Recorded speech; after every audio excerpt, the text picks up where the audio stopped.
The US and Russia eye joint Arctic energy projects after their talks on the Ukraine peace deal in Saudi Arabia. Russia and the United States discussed possible cooperation on energy projects in the Arctic at a meeting in Saudi Arabia Tuesday, a top Russian negotiator told Politico. Kirill Dmitriev, who heads the state-owned Russian direct investment fund RDIF, said the economic conversations had been about broad strokes, but that the two sides had discussed some specific areas of cooperation. It was more a general discussion, maybe joint projects in the Arctic.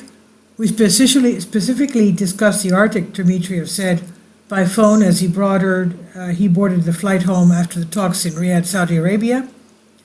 The negotiations, which sideline Ukraine and Europe, have sparked angst and urgency in key European capitals as US President Donald Trump and Russian leader Vladimir Putin look set to decide on Ukraine's future without substantial input from Kiev or its Western allies. For his Trump, part aims to expand American influence in the Arctic, having repeatedly mused about acquiring Greenland from Denmark, and has refused to rule out using military force or economic coercion to seize control of the massive island with its vast mineral wealth and key strategic location.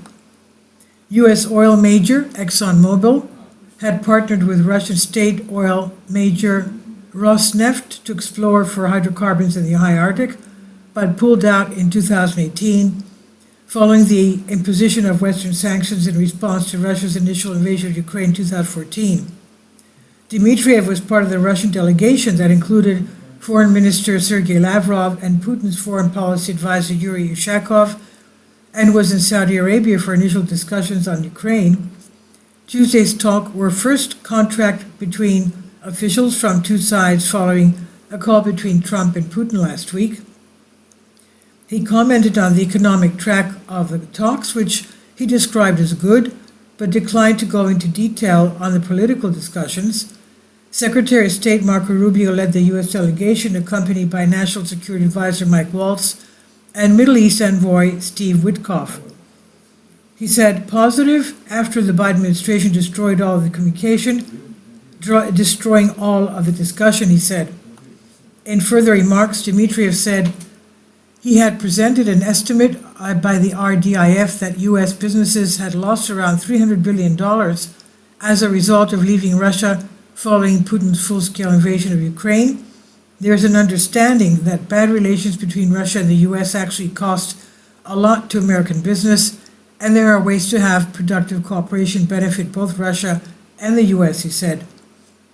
And he added, I would not want to have unrealistic expectations for the process going forward, but I think joint investments between Russia and the U.S. are now more likely after this meeting than before. On next steps, Dmitriev said the two sides had agreed to set up working groups and have regular high-level contacts. No further meetings have yet been scheduled. The RDIF was set up in 2011 to partner with foreign investors on projects in Russia and later backed a COVID-19 vaccine. The sovereign fund was sidelined following Moscow's full-scale invasion of Ukraine as foreign investors pulled out or scaled back their exposure to Russia. Shortly before Putin ordered the Russian into Ukraine, the RDIF issued a statement calling for a diplomatic solution to the conflict. This was from Politico. It's on DNYUZ. Please leave your comments and thank you for your support. Please support my Patreon account. The daily posts are 5 videos daily, and they are totally different from what I have on my YouTube channel. Thank you so much for your support and that you find all my content so interesting. You'll find the Patreon account details in the description box below.